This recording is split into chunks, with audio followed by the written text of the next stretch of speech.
வணக்கம் சொந்தங்களே. இந்த பதிவு எதுக்குன்னா, தேமுதிக கட்சி தலைவி திருமதி பிரேமலதா அம்மா அவர்களுக்கு தான்.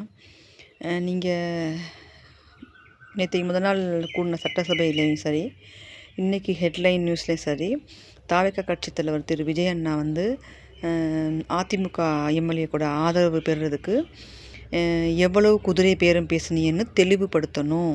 அதாவது தாவேகா கட்சி தலைவர் இப்போ இருக்கிற சிஎம் அண்ணா விஜய் வந்து தெளிவுபடுத்தணும் அப்படின்னு ஒரு அறிக்கை விட்டுருக்குறீங்க.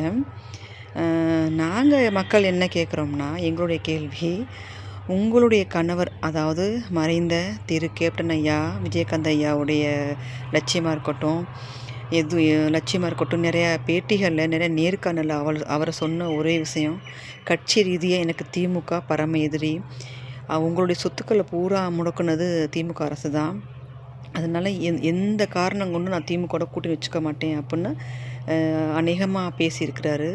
தன்னுடைய இறந்த கணவரோட ஆத்மா கூட சாந்தி அடைஞ்சிருக்காது நீங்கள் செஞ்ச செயல்.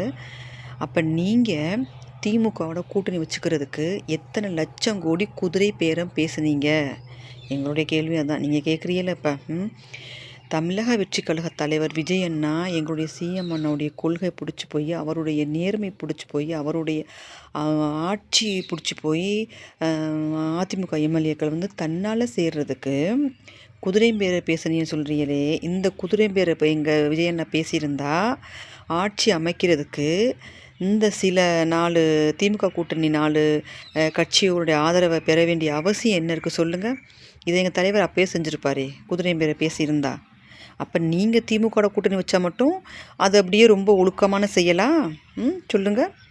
அப்போ நீங்கள் திமுகவோட கூட்டணி வச்சுக்கிறதுக்கு எத்தனை கோடி லட்சம் குதிரை பேரம் பேசுனீங்க? அதை கொஞ்சம் தெளிவுபடுத்திடுங்கம்மா.